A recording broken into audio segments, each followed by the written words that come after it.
Hello everyone, मैं नमस्ते सभी को। मैं सुपर्णा सिंह आप सभी को मेरी यूट्यूब चैनल पे स्वागत करती हूँ। आज 26 जुलाई है। आज है कारगिल विजय दिवस। स्वतंत्र भारत के सभी देशवासियों के लिए ये बहुत ही महत्वपूर्ण दिवस है। भारत में प्रत्येक वर्ष 26 जुलाई को एक दिवस मनाया जाता है। 1999 में भारत और पाकिस्तान सेना के बीच 60 डेज तक युद्ध चला था और 26 जुलाई को इस युद्ध का अंत हुआ था और इसमें भारत विजय प्राप्त किए थे।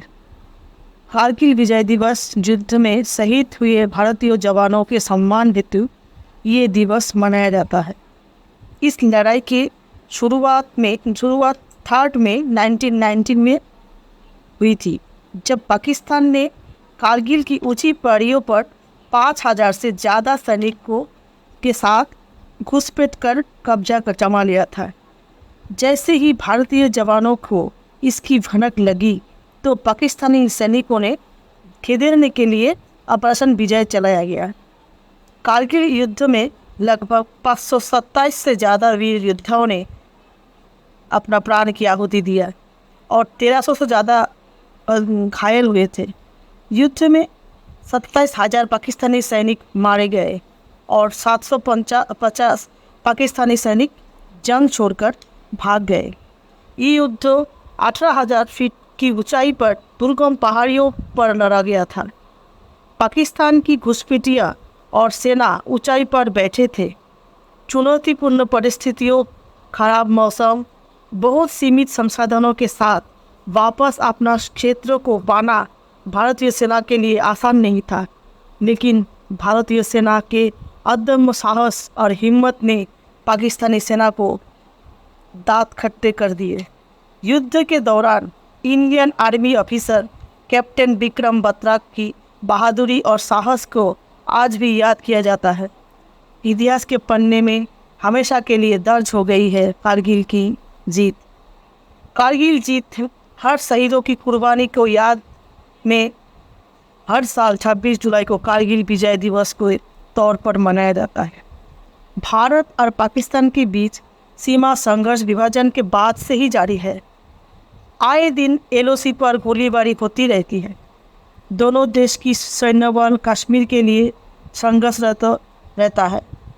ये संघर्ष आज का नहीं है, इसके पहले भी भारत पाकिस्तान के बीच बहुत युद्ध हो चुका है। भारत संस्कृति, क्षमा और साहस की भूमि है। ये देश और इसका इतिहास दुनिया के लिए उल्लेखनीय है और ये प्रेरणादायक है। भारतीय सबसे कठिन दृश्य से गुजरे हैं और फिर भी अपना गौरव बनाए रखने में कामयाब रहे हैं। हमारे सैनिकों ने कई लड़ाइयाँ लड़ी है और उनमें जीत भी हासिल की है। ऐसा ही एक यादगार युद्ध है कारगिल युद्ध। कारगिल युद्ध में 500 से ज़्यादा भारतीय सैनिकों की याद में यह एक स्मारक बनाया गया है। ये भारतीय जवानी को समर्पित है। यह अमर ज्योति के और वीर गति प्राप्त करने वाले सैनिकों के लिए शिलालेख तथा प्रतिमा भी है। इस साल 25 कारगिल दिवस है, इसलिए आज प्रधानमंत्री जी कारगिल युद्ध स्मारक को दौरा करेंगे और दुश्मनों से मुकाबला करते हुए अपना प्राणों की आहुति देने वाले बहादुर जवानों के प्रति श्रद्धांजलि देंगे। प्रधानमंत्री इस दौरान सिंकुला सुरंग प्रोजेक्ट का शिलान्यास करेंगे। ये प्रोजेक्ट जब पूरा हो जाएगा तो ये दुनिया के सबसे ऊंची सुरंग होगी। एक करीब 15,800 फीट की ऊंचाई पर किया जाना है।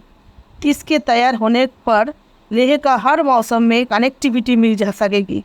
25 कारगिल दिवस के अवसर पर 20 जुलाई को भिसियाना वायुसेना स्टेशन में बड़े गर्व और उत्साह के साथ मनाई गई है। वायुसेना बैंड और एयर वॉरियर्स ड्रिल टीम की शानदार प्रस्तुति से दर्शक मंत्रमुग्ध हो गए। स्कूल बच्चों सहित 5000 से अधिक दर्शकों ने इस हवाई प्रदर्शन को अवलोकन किया। भिसियाना वायुसेना स्टेशन में आयोजित कारगिल विजय समारोह ने केवल वीर सैनिकों को बहादुरी और बलिदान का सम्मान ही नहीं किया, बल्कि युवा पीढ़ी में साहस, समर्पण और देशभक्ति के मूल्यों को मजबूत किया है। आइए आज हम वीर बहादुर की याद करते हैं जो शहीद हुए थे कारगिल युद्ध में। सबसे पहले कैप्टन विक्रम बत्रा को याद करते हैं। विक्रम बत्रा भारतीय सेना के एक अधिकारी थे। इनके जन्म 9 सितंबर 1974 में हिमाचल प्रदेश में हुआ था। पिता गिरधारी लाल यात्रा और माता का नाम था कमल कांता। कैप्टन विक्रम बत्रा को कारगिल युद्ध के नायक के रूप में जाना जाता है। युद्ध में के दौरान इनकी शहादत को लिए इन्हें मरणोत्तर भारत के सर्वोच्च और प्रतिष्ठित पुरस्कार परमवीर चक्र से सम्मानित किया गया है। ग्रेनेडियर योगेंद्र सिंह यादव। ग्रेनेडियर योगेंद्र सिंह यादव का जन्म 10 मई 1980 में उत्तर प्रदेश में हुआ था। पिता का नाम किरण सिंह यादव और माता संतरा देवी। अगस्त 1999 में नायब सूबादार योगेंद्र सिंह यादव को परमवीर चक्र से सम्मानित किया गया है। कारगिल युद्ध में सबसे कम उम्र महज सिर्फ 18 साल की उम्र में 17 गोलियां खाई और वीर गति को प्राप्त किया। तो हमें इनको भी याद करना है। लेफ्टिनेंट मनोज कुमार पांडे। लेफ्टिनेंट मनोज कुमार पांडे का जन्म 25 जून 1975 को उत्तर प्रदेश के सीतापुर गांव में हुआ था। पिता का नाम था गोपीचंद पांडे और माता का नाम था मोहिनी पांडे।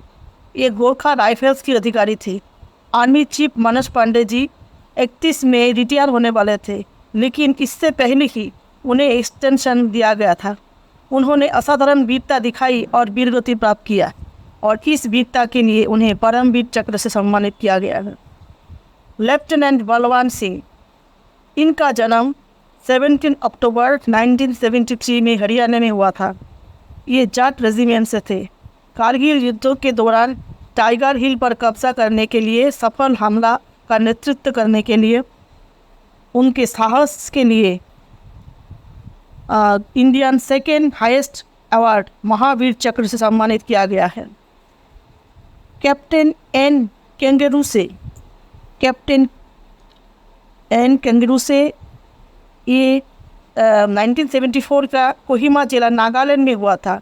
इनका पिता का नाम था निसेले कैंगरू से और माता का नाम था दिनुअर कैंगरू से। ये राजपूताना राइफल्स बैटालियन से थे। उनका निक नेम था नींबू साहेब। उनको Indian second highest award Mahavir चक्र से सम्मानित किया गया है। मैं कारगिल विजय दिवस की इस अवसर पर बहुत गौरवान्वित महसूस कर रही हूँ। ये दिन प्रत्येक भारतीय के लिए अत्यंत महत्वपूर्ण दिन है। भारतीय सैनिक द्वारा दिखाए गए पराक्रम और बलिदान के याद दिलाता है आज का दिन। आज हमें गर्व होना चाहिए कि हम इंडियंस के लिए। तो आज के लिए इतना ही।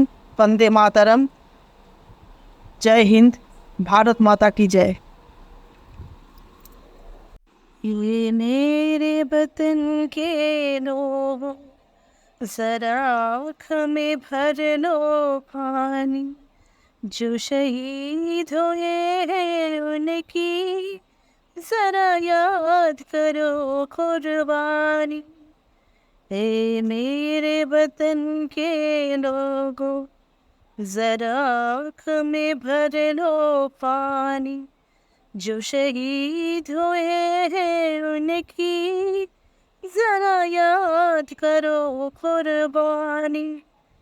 जब घायल हुआ हिमालय खतरे में पड़ी आज़ादी, जब घायल हुआ हिमालय खतरे में पड़ी आज़ादी, जब तक थी सांसों न रे वो, जब तक थी सांसों न रे वो, फिर अपनी लाश बिछा दी, संगीन पे धर कर माथा सो गए अमर बलिदानी, जो शहीद हुए हैं उनकी जरा याद करो कुर्बानी।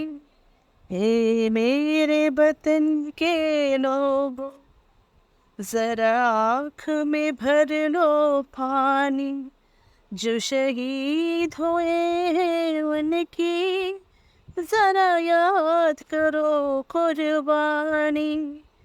ए मेरे वतन के लोगों, जरा आँख में भर लो पानी, जो शहीद हुए हैं उनकी जरा याद करो वो कुर्बानी। जय हिंद, जय हिंद की सेना, जय हिंद, जय हिंद की सेना, जय हिंद, जय हिंद, जय हिंद।